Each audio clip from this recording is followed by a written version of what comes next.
why you shouldn't sell your house right now in Utah. Today, I'm going to give you 5 reasons, if you've been contemplating selling or not, why you shouldn't. So stay tuned.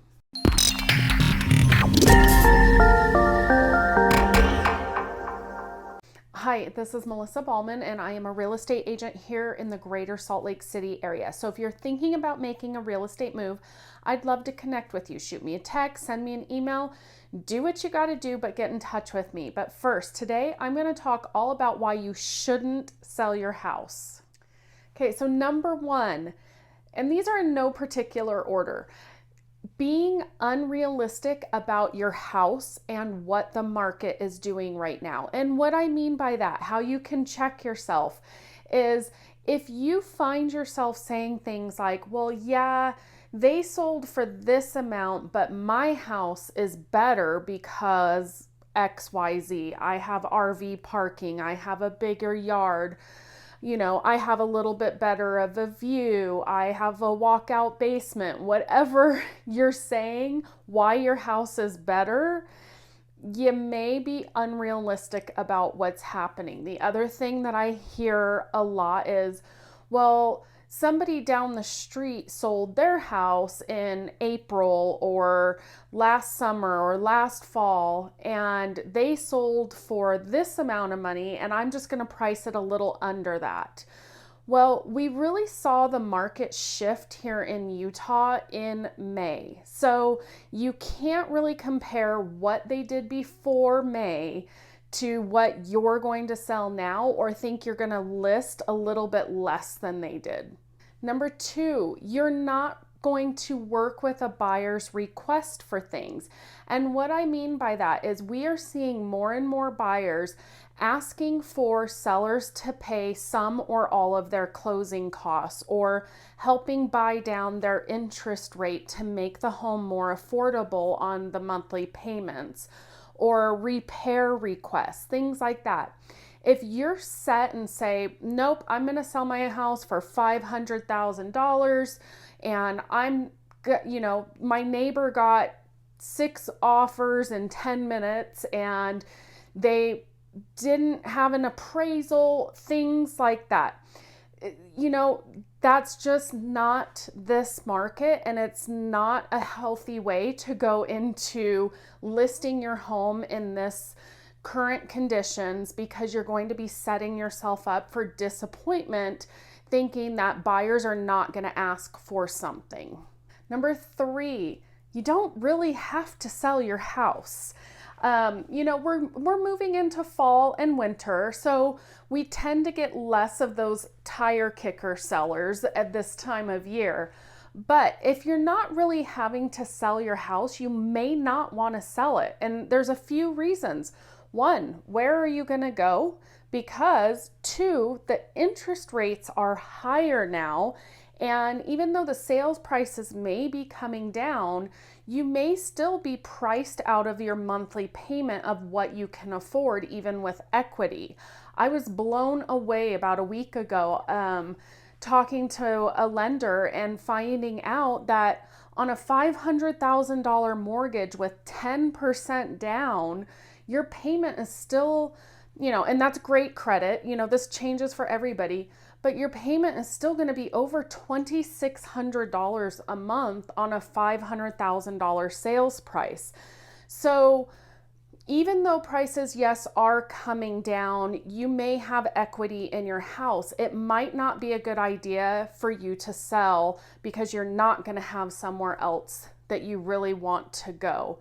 Also, some of the builders, if you're thinking you're going to upgrade and go into new construction, some of the builders are not bringing their prices down yet. So you may be paying top of market for a new construction home, and you're actually going to lose value in the next few months, year, whatever to come as we navigate through this market. And not to mention, a lot of people refinance the last couple of years that are in their homes. So there's a good chance if you did that, you have like a 3% interest rate. Why do you want to get rid of, if you don't have to, a 3% interest rate and trade up to a 6% interest rate and a higher loan amount on a new home. Number 4, you have more competition. What I mean by that is we are sitting at almost 10,000 active listings in the state of Utah on utahrealestate.com. Now, that's not a historic high. If you watched my video last week about the market update, I talk a little bit more about that, and I'll drop that in the description so you can go back and watch that video. But you do have more competition with listings. So buyers have more choices and your days on market is ticking up. It seemed like even 6 months ago, things were selling like in 24 hours, it felt like. But your average days on market were about a week. Well, now we're hovering just over 30 days average days on market. So as a seller, not only does that mean you're going to have to be more patient with selling your house, but it also means you're likely to have more showings happening. You're going to have buyers coming in. If they're pretty serious about your property, don't be surprised if they want to take a second look before they put in an offer. So that just means for sellers, more time to clean your house, to make sure it's show appropriate, things like that, that you're going to need to be prepared for with this seller shift in market. Okay, number 5, and this is a big one. You don't want to do the work on your house. Gone are the days where you could, and I saw it all the past year or so, people taking pictures with their iPhones of their house and dark, and they have laundry everywhere, and their kid is sitting in the picture, and their dog is barking in the backyard in one of the pictures, and the house looks like the awning is falling off, and whatever. I've seen it all. Those days are gone where you're still gonna sell that house. More and more, I am hearing people say, I don't want to have to do any projects around the house. And one of the reasons for that is they feel like they're paying a lot of money for a house and they don't want to have to do things. Or number 2 is they're kind of maxing themselves out with their funds and they're not going to be able to do any repairs after they purchase a home. So if you're not willing to paint and get rid of drywall patches and fix the broken blinds and whatever your list is, make sure you have good curb appeal, things like that. If you're not willing to do that, you're gonna spend even more days on market.